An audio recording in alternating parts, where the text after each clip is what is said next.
దీని అమ్మ ఇది పిల్ల పుల అయితే అర్థం కావట్లేదు. ఎలా బరుకుతుందంటే అలా బరికేస్తుంది, వచ్చి నేరుగా కొరికేస్తాంది. అది పుట్టి 2 months అవుతుంది. 2 months కి చాలా అంటే చాలా టార్చర్ చూపించేస్తుంది మామ.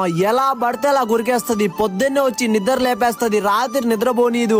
మొన్నే డాక్టర్ కాడికి వెళ్ళి చూపించుకొచ్చిన దీన్ని. ఇది ఏం చేయాలో నాకు అర్థం కావట్లేదు. దీన్ని టార్చర్ చూపించేస్తుంది నాకైతే. ఇది చూసేకి అమాయకంగా ఉంటది మామ, కానీ నిజం చెప్తున్నా ఇది మొత్తం చేసేదంతా యాక్టింగ్. ఒక్కసారి చేయబెట్టినాను అనుకో ఇంకా కొరికేస్తుంది. బట్ మా షానుగాడు అయితే నాకు ఒక మంచి ఫ్రెండ్ అయిపోయినాడు. 24 గంటలు నేను ఇంట్లో ఉంటే నాతోనే ఉంటది, నాతోనే తిరుగుతుంది, నన్నే కొరుకుతుంది, బట్ నాతోనే ఇలా ఉంటది. మా షానుగాడు ఇంటికి వచ్చినప్పటి నుంచి ఇంట్లో తెలియని ఒక హ్యాపీనెస్ అయిపోయింది ఫ్యామిలీ మొత్తానికి. మీకు కూడా పెట్స్ అంటే ఇష్టమైతే కింద కామెంట్ చేయండి. మంచి ఫ్రెండ్ అయిపోయినాడు. 24 గంటలు నేను ఇంట్లో ఉంటే నాతోనే ఉంటది, నాతోనే తిరుగుతుంది, నన్నే కొరుకుతుంది, బట్ నాతోనే ఇలా ఉంటది. మా షానుగాడు ఇంటికి వచ్చినప్పటి నుంచి ఇంట్లో తెలియని ఒక హ్యాపీనెస్ అయిపోయింది ఫ్యామిలీ మొత్తానికి. మీకు కూడా పెట్స్ అంటే ఇష్టమైతే కింద కామెంట్ చేయండి.